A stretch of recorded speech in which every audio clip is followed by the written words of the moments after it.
everyone. This time of sharing about living our faith during this time of pandemic. And we're here with Aka.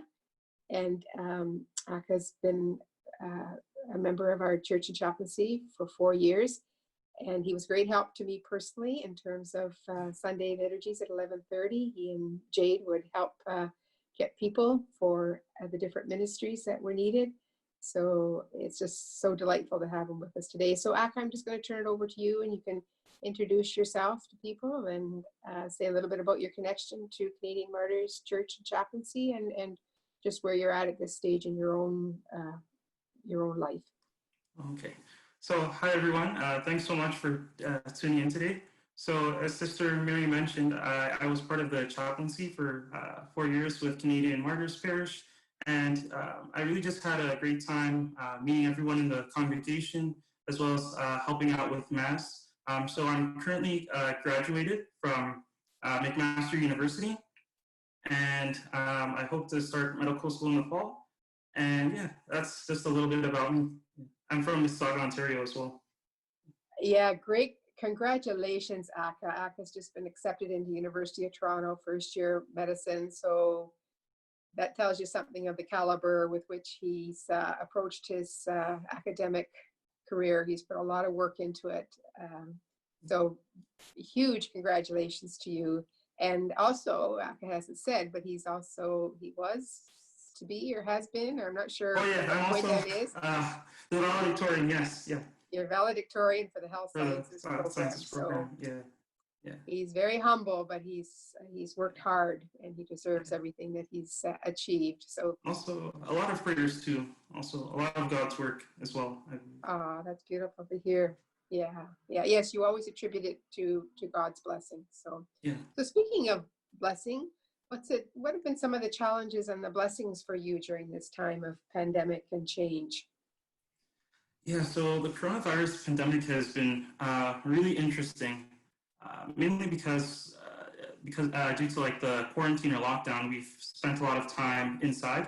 And I find that one major challenge I've just been kind of experiencing, or at least initially I experienced more of, was just the idea that being at home, not going out, I tend to go on social media a lot, to listen to the news a lot. And sometimes when you listen to social media and the news, you tend to see a lot of negativity. I remember there would be times where I'd just be sitting on the couch and looking, and I'd see all the death count for coronavirus people that passed away.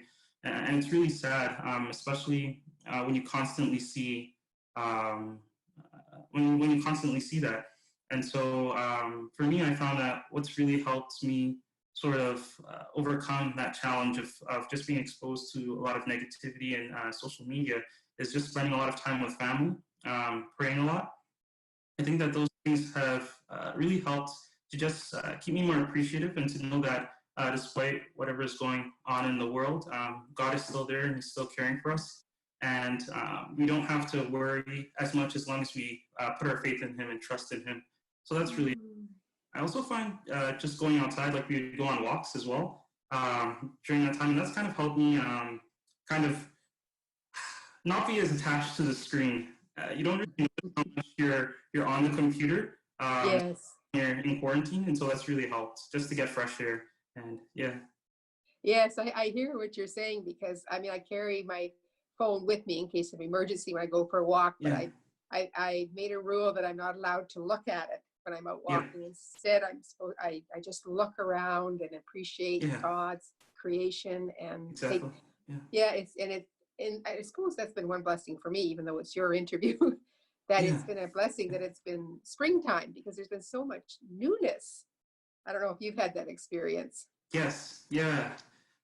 I think the first time I went on a walk just outside, the first thing I noticed was the weather is so nice and everything is so lovely, because I hadn't really gone outside as much, because it was just recently winter with January and everything when we left school. And so it was just nice to see everything in full bloom. Yeah, it was really nice. Oh, that's great. So you can use the no phone rule too. Yep. Yeah. Oh dear, thank you for sharing that. Did you say something about your family, or was it in terms of your faith, or what? Yeah. Oh, can you tell us a little So bit more about your families and your faith together? yeah, so one thing I really love about being around my family is that my mom and dad, they're very strong Catholics, as well as like Mm. one of us. And so lately what we've been doing is around 8 p.m., 8 to 9 p.m., we actually pray the rosary as a family. And Wow. it's really helpful. We do this every day. And it's been really, really helpful to just center ourselves and just to speak to God. So before we start praying the decades, we have an opportunity to do intentions. And so each person just goes around and we all say, we pray for the world if it's the coronavirus pandemic. And we also pray for our own personal goals. And just hearing everyone speak to God, my siblings, as well as my parents, and as well as myself, just makes me feel more connected to the Lord, as well as to my various family members. And so I find that that's something that really helps me stay grounded, especially during a time where a lot of the schedule, there's a lot of uncertainty. That's one thing that's consistent. Um, yeah, that really helps. Boy, that's very powerful. Aka, thank you for sharing that. Um, you think of that little expression, the family that prays together stays Stays together. together. Yeah. And what a wow. And that, I think that's an amazing tribute to your parents, Yeah. as you say, that they have invited you into that kind of relationship as a family to pray Yes. with, and how it's deepening your relationships with one another. Yes, definitely. Definitely. Oh, yeah. So thank you. Um, so, how else maybe are you staying engaged with your faith, and how has it impacted your own personal relationship with Christ or your own faith development? Yeah. So some other ways I try to stay connected is, every Sunday we also have Mass, although this time it's more of online, virtually. Mhm. So it's always good to listen to scripture, listen to the priest and to meditate on it, his words. I think for me personally, just in my own time, being able to pray and to talk to God, a lot of it comes in the form of reflection. And so the past 4 years, being in school, I've faced quite a few challenges, difficulties, whether studying exams or all those things that you remember, and just Yeah. realizing that throughout that whole period, Jesus has been with me and helping me. In the beginning of our call or our talk, we mentioned about how I was accepted into medical school and being valedictorian, and I really, really do attribute all those things to God. I really think that he's been with me during those times. He's helped me stay on track, on those low points. And so for me, I guess I've been able to deepen my faith and develop because I feel like I've become more appreciative of everything that God has done for me. Having a family to care for, especially during these times of COVID. Not everyone has that privilege of being with their families, and a lot of people are laid off work due to the quarantine. And so really just being appreciative, thanking God for everything he's done for me, and realizing that he's helped me along the way and he'll continue to help me in the future. Um, Mm. Those are really encouraging words, I think, for people, because I think during this time of COVID, we go in and out of that trust that yeah, God really is present. And when you say, the last 4 years you've had your challenges. It hasn't been yeah, easy, but you've tried to stay in touch with God, and you knew God was staying in touch with you, and in the end, it's come together in such a beautiful way. And yeah, as you take this next step into medical school, yeah, another chapter, of ups and yeah. Another downs, and chapter, ups and downs. Yeah, yeah, and hopefully that same sense of yeah, knowing at some level that God is yeah, there with you in those ups and downs. yeah. So thank I you for thought, that. mm-hmm. So it just as maybe we draw our conversation to a close, Yeah, what what gives you hope or helps you stay connected to hope during this mm-hmm. time? Yeah. And so, initially I did mention that there has been quite a bit of negativity with coronavirus and COVID. Um, However, I think that one thing that's really kind of kept me connected, or at least feeling hope is realizing the goodness of people. And so when I go on social media, my friends, some of the people I talk to and know, they're all doing a lot of really great things to help the community.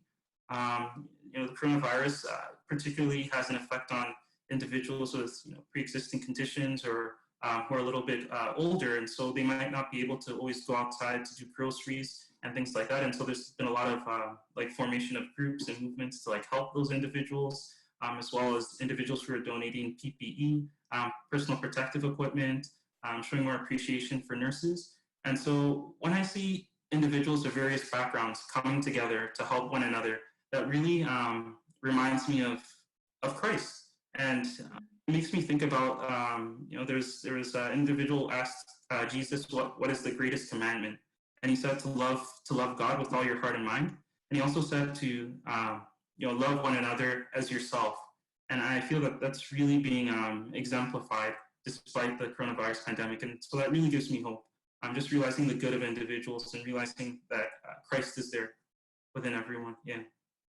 Oh my goodness, that again another powerful reflection for us, Aka, and what a gift you will be to the people that you will encounter as a physician, and because you'll be taking as your model from your words the divine physician, Jesus himself, who desired to heal people. And I can really see that in the vocation that you're entering into at this time. So know that we keep you in prayer. We're with you, even though from a distance, and blessings as you continue on in this chapter of your life. And thank you so much for giving of yourself so honestly and openly in articulating your faith experience. Thank you so much, Sister Mary, for having me, being able to talk with you and connect back with our parish during this time. You're very welcome. And I just want to say thanks to all those who are listening in. And I hope that you have found Aka sharing a source of wisdom and encouragement during this time of COVID-19 to think beyond the virus, and remember, especially in the season of Pentecost, and that the Holy Spirit is greater than anything that we can encounter. Yeah. So thanks again, Aka.